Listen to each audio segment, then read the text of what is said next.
नमस्कार दोस्तों, nature education में आप सभी का स्वागत है। आज 1 मई है और 1 मई के करंट अफेयर्स लेकर आए हैं। चलिए वीडियो शुरू करते हैं। पहले क्वेश्चन की तरफ चलते हैं और ये कथन वाला क्वेश्चन है।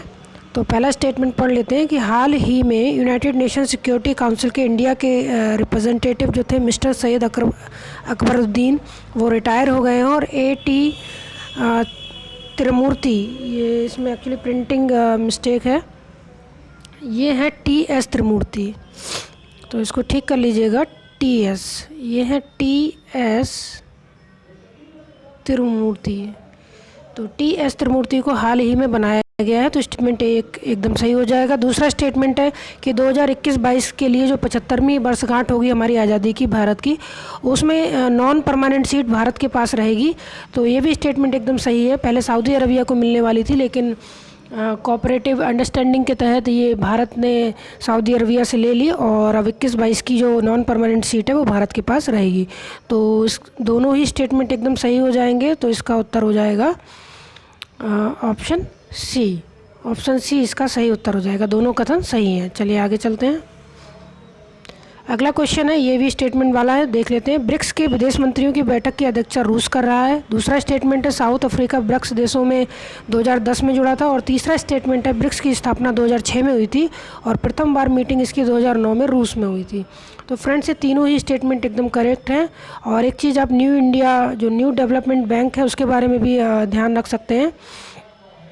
न्यू डेवलपमेंट बैंक ये 2014 में फॉर्म किया गया था और इसका जो हेड क्वार्टर है वो शंघाई में है। ये भी काफ़ी इंपॉर्टेंट क्वेश्चन है जो पूछा जाता है और आगे भी पूछे जाने की संभावना है। फिलहाल इस क्वेश्चन में ये तीनों ही स्टेटमेंट एकदम सही हैं। आगे चलते हैं। अगला क्वेश्चन है, IIT मुंबई, NIT श्रीनगर और इस्लामिक यूनिवर्सिटी ऑफ साइंस के द्वारा बनाए गए, ये प्रिंटिंग मिस्टेक है यहाँ पे, बनाए गए वेंटिलेटर का नाम पूछा गया है। सॉरी, ये प्रिंटिंग मिस्टेक काफ़ी ज़्यादा है इसमें। तो ये वेंटिलेटर है फिलहाल ये। तो इसका जो आंसर है वो रूहदार। इस वेंटिलेटर का नाम रखा गया है रूहदार, जो फर्स्ट ऑप्शन में दे रखा है। IIT बॉम्बे और NIT श्रीनगर, IIT बॉम्बे और इस्लामिक यूनिवर्सिटी द्वारा बनाया गया है रूहदार वेंटिलेटर, जो बहुत ही कम कीमत का वेंटिलेटर है। आगे चलते हैं। अगला क्वेश्चन है, आयुष्मान भारत दिवस कब मनाया जाता है? तो आयुष्मान भारत दिवस 30 अप्रैल को मनाया जाता है। 30 अप्रैल 2018 को ये लॉन्च हुआ था, तो इसीलिए आयुष्मान भारत दिवस मनाया जाता है। आगे चलते हैं। अगला क्वेश्चन है, जीवन अमृत योजना किस राज्य सरकार की पहल है?